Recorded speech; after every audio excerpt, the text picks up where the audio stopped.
Chris Hahn is joyful. He is also host of the Aggressive Progressive podcast, a NewsNation contributor, also a lover of freedom. Do you have any idea what any of those actually mean policy-wise? Well, she just said the freedom to choose what a woman does with her body. That's a clear policy difference. No, between hold on, the Republican camp. No. That is an aspirational statement. You've written legislation. You cannot write in legislation a woman has a freedom to choose and put it on the House or Senate floor and give it to the president to sign. You sure can ensure a woman's right to choose in our Constitution. You can do it right now. You should. You can, but it requires to say up until what point? Is that a freedom to have birth control? Is that a freedom of up to 20 weeks? Is that a freedom? Hold on. Let me finish. Okay. Is that freedom up until the time of birth? We'll take voting rights, okay? Right now, you are free to vote in America. Does that mean you don't have to show voter ID? Does that mean you can't be asked if you're a United States citizen? Does that mean you can show up and vote as many times as you want? Of course I want specifics. That's what being president is about. I got to cut you off here. You are asking for a level of specificity that Donald Trump in his 4 years in office never gave on anything. I'll give you a policy next Tuesday. She has been the nominee for 17 days. Give her a few weeks. There's going to be a convention in the Democratic Party. It will have a platform. By the way, it will have a platform that is detailed, not this pamphlet the Republicans handed out. I'm sorry. And Trump wants to walk away from the policy specifics of Project 2025. I'm sorry. Let's be very clear. Could you please answer a question without invoking Donald Trump? You want to be better than Donald Trump?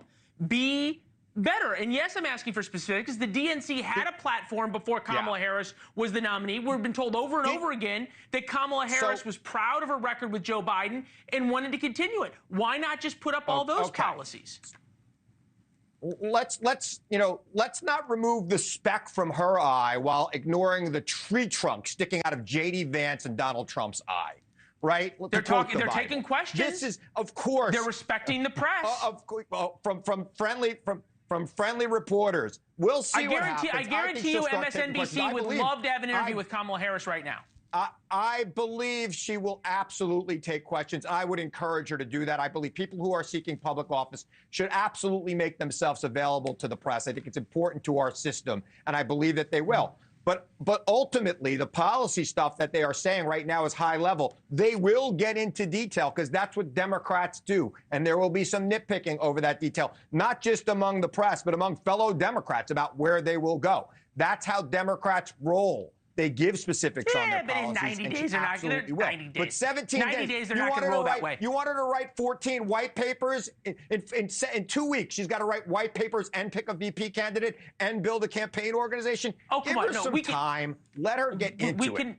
Okay, first of all, if Donald Trump didn't talk to the press for 17 days, there would be a meltdown. If J.D. Vance didn't talk to the press for 17 days, there would be a meltdown.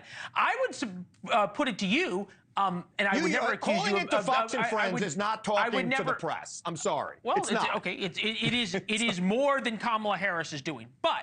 I will grant you that. I don't think. Hold on. How great just are listen you, to me for a Donald? second. How's your morning going? I don't think you are giving. I don't think you're being. I don't think you're quite being honest because you were a political consultant at one point, and I guarantee you, if your candidate was having the ride that Kamala Harris and Tim Walz is having right now, and the press wasn't crowing about not talking to him, and you had a candidate in Kamala Harris who, when she gets off the teleprompter, doesn't work out so well, you'd never advise them to talk to the press.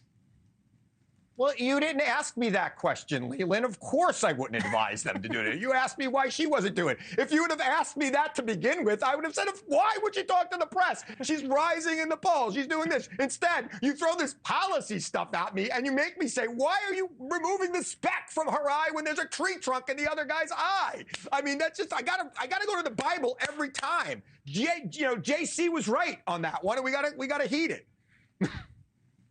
Going to the Bible with tree trunks. Okay, you never know where these segments are going to end up, but it's good to see you, my friend. Walz is on the stump right now. That's what we strive for.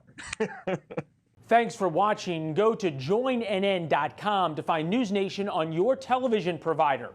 And don't forget to click the red subscribe button below to get more of NewsNation's fact-driven, unbiased coverage.